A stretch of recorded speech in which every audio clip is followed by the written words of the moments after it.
I was a little bit afraid the students would think it was hokey and that the parents would be afraid of it, and I figured the teachers would love it. The teachers initially were afraid of it, the parents loved it, and so did the kids. And the parents loved it because the kids were coming home talking about issues that they, the parent, could have never initiated. Our culture really doesn't let young people have any kind of transition period other than you leave home and go to college. And that was one of the issues that the students talked about. I can say without a doubt the most special, memorable event in my high school experience, more than any prom or anything like that. It was just something that is super meaningful to me. I happened to be having coffee with Jack Zimmerman, who had been a friend of mine at Oakwood School for many years.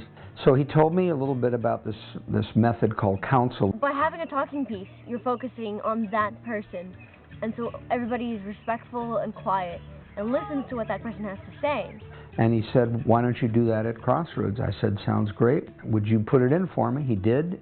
Seniors immediately took to it. We finished that first year with a retreat up to the Ojai Foundation. When we were seniors in high school, all of us went to Ojai and had a life-changing experience. The good kind. And then the senior said to me, this is one of the greatest gifts you've given us. Why did you wait until our last year? I said, because I just heard about it. Council is a great way to interact with other people.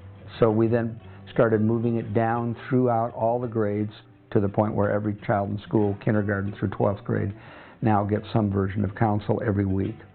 It was real and it was great, and helped me to find my voice and helped me to learn a little bit about who I am. An extraordinary added dimension of the council program are the retreats that we have at the Ojai Foundation, which is a 40-acre site up above Ojai. It's beautiful, with a beautiful view of the valley, and now a beautiful new council house.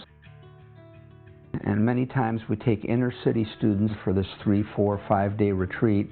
For many of them, they've never been in a setting like this, and it's transformational. You can hear the birds chirping, the wind goes through you, and it smells nice and fresh out here. I've been in the school for 2 years, and I met most of the girls, but probably there were like 13, 15 girls. I talked to them, but not as much. I didn't know them that deep when we went to Ojai. In Ojai, we shared a lot of things. I made it through, and it actually worked. The inner lives of these students is every bit as important as filling in bubbles on tests. Now I hang out with kids that at school I wouldn't hang out with, or I would like bully. But now, since I met them, interacted with them, and noticed that they have the same problems as me, it was easier for me to get along with them. The majority were classmates I'd gone to school with for 4 years, some longer, who I didn't know very well at all. I realized I'd never really taken the time to get to know them, and it just was great to get to actually experience and get to know who these people actually were, besides what I just knew about them on the surface, and actually get to see what they were like as people and what they cared about, what they were scared of. When we went to Ojai, I think it was one of the best days of my life because I loved it so much. That's gonna, my goal is going to be, I want to become president. I broke through some layers of insecurities. Given 700,000 students in LAUSD, we can't take them all up to the Ojai Foundation. So the goal then is to bring counsel into every LAUSD school.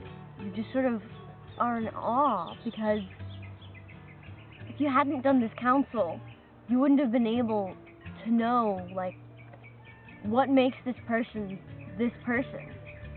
It's just a really special experience. I feel at home.